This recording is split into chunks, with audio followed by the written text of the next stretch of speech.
Born in Karachi on 17th February 1951, pilot officer Rashid Minhas Shaheed came from a Muslim Rajput family. His childhood years were spent in Karachi before the family relocated to Rawalpindi, the place where his deep passion for flying first developed. From a young age, aviation captivated him completely. He became absorbed in aero modelling, and his shelves filled with model planes and jet fighters stood as a silent testimony to his growing ambition. He received his early schooling from St. Mary's Academy, Cambridge School, Rawalpindi, an experience that built both his mind and his principles. This aspiration grew stronger when he joined PAF School Lower Topa and subsequently joined 51st GDP course at PAF Academy Risalpur in 1969. With discipline, perseverance and unwavering effort, Rashid Minhas received his wings and was commissioned as pilot officer in March 1971.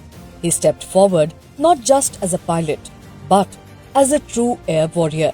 He was soon assigned to No. 2 Squadron at PAF Base Moripur, Masroor, Karachi to begin operational training.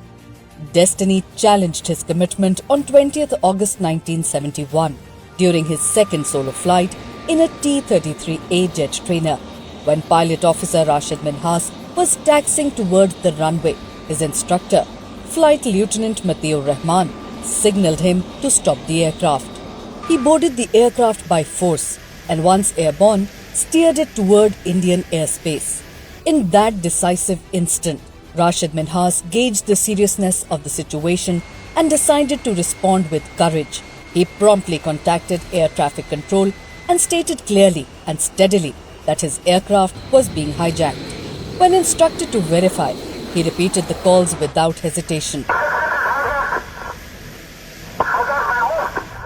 A fierce struggle then broke out inside the cockpit as pilot officer Rashid Minhas battled to regain command, contending with the interconnected flight controls and a disloyal opponent.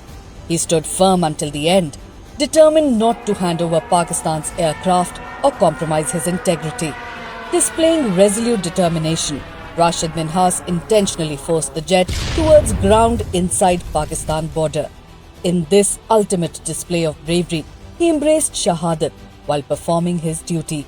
In recognition of his exceptional courage and self-sacrifice, he was posthumously awarded the Nishan-e-Haider, Pakistan's highest military gallantry award. He remains the youngest recipient of this honour and the only officer of the Pakistan Air Force to have earned it. His name is forever etched in the annals of national heroism.